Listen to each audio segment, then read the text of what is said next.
Good evening, everyone. Thanks for joining us. Let me get a little more comfortable. Talk amongst yourselves.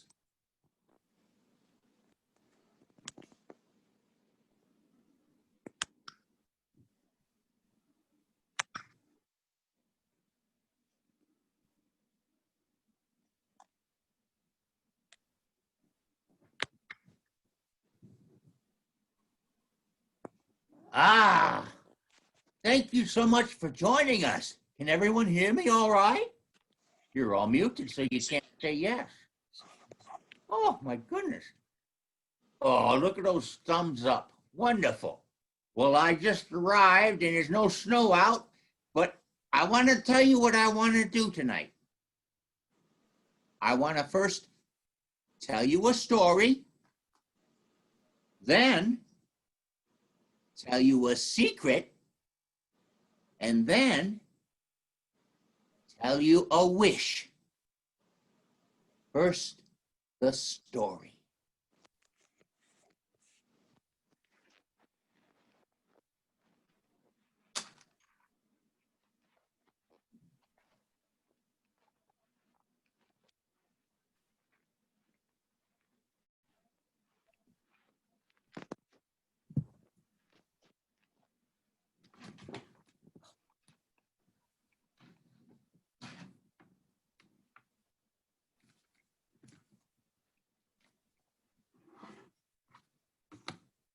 A visit from St. Nicholas. That looks backwards to me. I'm going to have to really read that. Ooh. Can you hear me? Can you hear me all? A visit from St. Nicholas. A present for good little boys and girls. 'Twas the night before Christmas, when all through the house not a creature was stirring, not even a mouse. The stockings were hung by the chimney with care, in hopes that St. Nicholas soon would be there. The children were nestled all snug in their buds, while visions of sugar plums danced in their heads. And Mamma in her kerchief, and I in my cap, had just settled our brains for a long winter's nap. When out on the lawn there arose such a clatter, I sprang from my bed to see what was the matter. Away to the window I flew like a flash, tore open the shutters and threw up the sash. The moon on the breast of the new fallen snow gave the luster of midday to objects below. When what to my wondering eyes should appear but a miniature sleigh and 8 tiny reindeer. With a little old driver, so lively and quick, I knew in a moment it must be St. Nick. More rapid than eagles, his coursers they came, and he whistled and shouted and called them by name. Now Dasher, now Dancer, now Prancer and Vixen, on Comet, on Cupid, on Donder and Blitzen, to the top of the porch, to the top of the wall. Now dash away, dash away, dash away all. As dry leaves that before the wild hurricane fly, when they meet with an obstacle, mount to the sky, so up to the housetop the coursers they flew, with the sleigh full of toys, and St. Nicholas too. And then in a twinkling, I heard on the roof the prancing and pawing of each little hoof. As I drew in my head and was turning around, down the chimney St. Nicholas came with a bound. He was dressed all in fur, from his head to his foot, and his clothes were all tarnished with ashes and soot. A bundle of toys he had flung on his back, and he looked like a peddler just opening his pack. His eyes, how they twinkled. His dimples, how merry. His cheeks were like roses, his nose like a cherry. His droll little mouth was drawn up like a bow, and the beard of his chin was as white as the snow.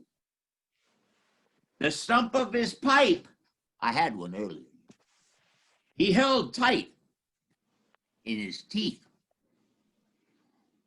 And the smoke, it encircled his head like a wreath.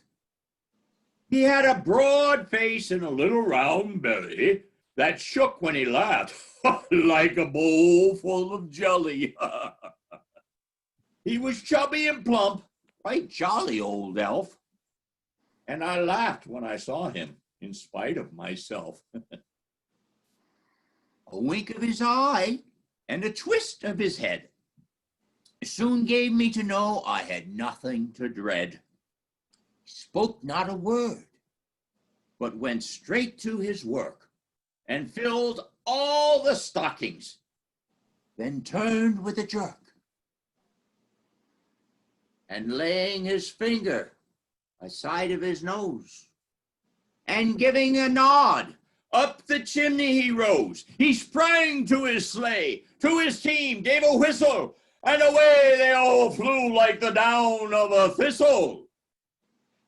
But I heard him exclaim, ere he drove out of sight, "Happy Christmas to all, and to all a good night."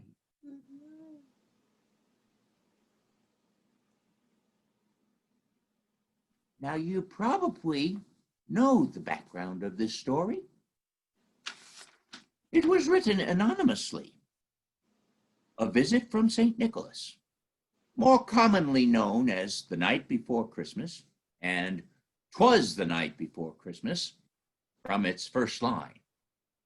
It is a poem published anonymously in 1823, but later attributed to Clement Clarke Moore.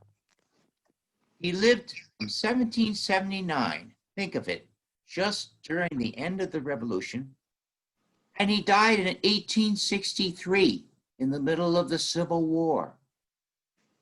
What bookends to his life? He claimed authorship in 1837.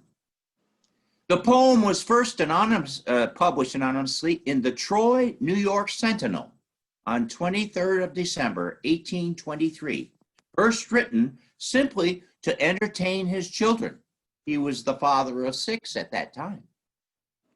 Now, just a little bit more information on this man, Clement Clarke Moore. He was a writer and an American professor of Oriental and Greek literature, as well as divinity and biblical learning at the General Theological Seminary of the Protestant Episcopal Church in New York City. Cemetery. No, the Protestant Episcopal Theological Seminary. Did I say that wrong? He said cemetery. I have a peanut gallery. Anyway, it was interesting that this whole area he inherited from his mother's side of the family, and they had all of this land that stretched from 8th Avenue to 10th Avenue, from the low 20s to the upper to the 30s, and he earned all his money in subdividing these properties. But still, General Theological Seminary still exists, and it's on 9th Street between 20th and 21st Street, right, and an area known as Chelsea Square. So that's sort of the background of the story. Isn't it a wonderful story? Yeah. Wonderful story. I've told you the story. Now I'm going to tell you a secret.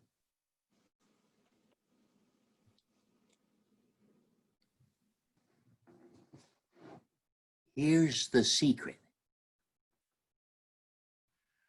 I saw Mommy kissing Santa Claus underneath the mistletoe last night.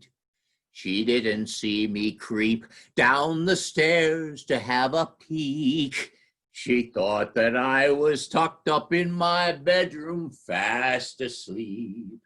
Then I saw Mommy tickle Santa Claus underneath his beard so snowy white. Oh, what a laugh it would have been if Daddy had only seen Mommy kissing Santa Claus last night.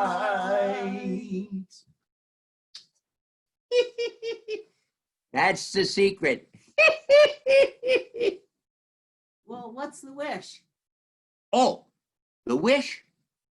Well, the wish is, we wish you a Merry Christmas. We wish you a Merry Christmas. We wish you a Merry Christmas and a Happy New Year. Good tidings we bring to you and your kin. Good tidings with Christmas and a Happy New Year. We wish you a Merry Christmas. We wish you a Merry Christmas. We wish you a Merry Christmas and a Happy New Year. The end. That's all, folks.